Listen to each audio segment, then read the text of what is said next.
ಗಾಡಿಯಲ್ಲಿ ಹೋಗ್ಬೇಕಾದ್ರೆ ಈ ಥರ ಆಗಿಬಿಡೋದ. ಹಾಯ್ ಹಲೋ ನಮಸ್ಕಾರ friends, welcome to my mini vlog. ನಮಸ್ಕಾರಪ್ಪ ದೈವ. ನಮ್ಮ ದೋಸ್ತನಿಗೋಸ್ಕರ ಕಾಯಕತ್ತೀನಿ ಇನ್ನೂ ಬರೋಲ್ಲ. 7 ಗಂಟೆಗೆ ಬರ್ತಂತಂದು ಹೇಳನ್ರಿ.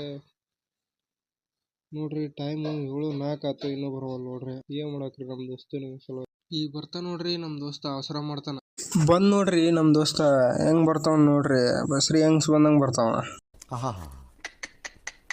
ನಿಮ್ಮ ಅಪ್ಪ ಅಮ್ಮ ನಿನ್ನದು ಏನು ಅಂತ ಹುಟ್ಟಿಸ್ಬಿಟ್ಟು ಬಂದು ಅವಸರ ಮಾಡ್ತಾನಂತ ಹೇಳಿದ್ನಲ್ರಿ, ನೋಡ್ರಿ ಅವಸರ ಮಾಡ್ತಾನ.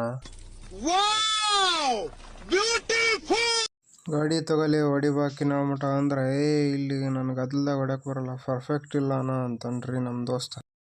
ಅಂತೂ ಇಂತೂ ಅವನ ಕೈ ಗಾಡಿ ಕೊಟ್ಟು ಹಿಂದೆ ಕುಂತ್ಕೊಂಡಿನ್ರಿ. ಅವನ ಮೇಲೆ ನಂಬಿಕಿದೆ, ಆದರೂ ಒಂದು ಕಡೆ ಪುಕ್ಕ ಪುಕ್ಕ ಅನ್ನಕತ್ತೈತಿ. ಆದ್ರೆ ನಮ್ಮ ದೋಸ್ತ ಗಾಡಿನಾಗನ ಸ್ಮೂತ್ ಹೊಡಿತಾನ್ರಿ. ಅಂದ್ರೆ ಏನ್ರಿ, ಭಾಳ ಗೇರ್ ತೆಗಿತಾನ. ಏನು ಮಾಡ್ತೀರಿ, ಅವ್ನ ಕೈ ಕೊಟ್ಟು ಸುಮ್ಮನೆ ಕುಂತ್ಕೊಂಬಿಟ್ಟೀನಿ. ಏನು ಹೇಳಕ್ಕೆ ಬರಲ್ಲ, ಬಿಡಕ್ಕೆ ಕೊಡಲ್ಲ. ಆದರೂ ಬ್ರೇಕ್ ರೋಡ್ ಆರಿಸ್ಬಿಟ್ನ ರೀ ಅಪ್ಪ. ನಮ್ಮ 5 ಕಿಲೋಮೀಟ್ರ್ ಇತ್ತು ನಾ ಅಲ್ಲೇ ತಪ್ಪಿಬಿಟ್ಟ, ನೀನು ಹೊಡಿಬಾ ಅಂತಂದು. ಅದಕ್ಕೆ ನಾನು ತೊಗೊಂಡಾಕೈತೀನಿ ನೋಡ್ರಿ ಗಾಡಿನ. ನೋಡ್ರಿ ಹಿಂದೆ ಕುಂತ್ಕೊಂಡ ನಮ್ಮ ದೋಸ್ತ. ಭಾಳ ನಾಚಿಕಿರಿ ನಮ್ಮ ದೋಸ್ತಿಗೆ. ಏನನ್ನು ಸಾಧಿಸಿರೋ ಸಂತೋಷ ಇವರ ಮುಖದಲ್ಲಿ ತೇಲಾಡ್ತಾ ಇರೋದನ್ನ ಗಮನಿಸಿದೆ. ಲಾಗಲ್ಲಿ ಇಷ್ಟೇ. ಓಕೆ ಫ್ರೆಂಡ್ಸ್, ಬಾಯ್.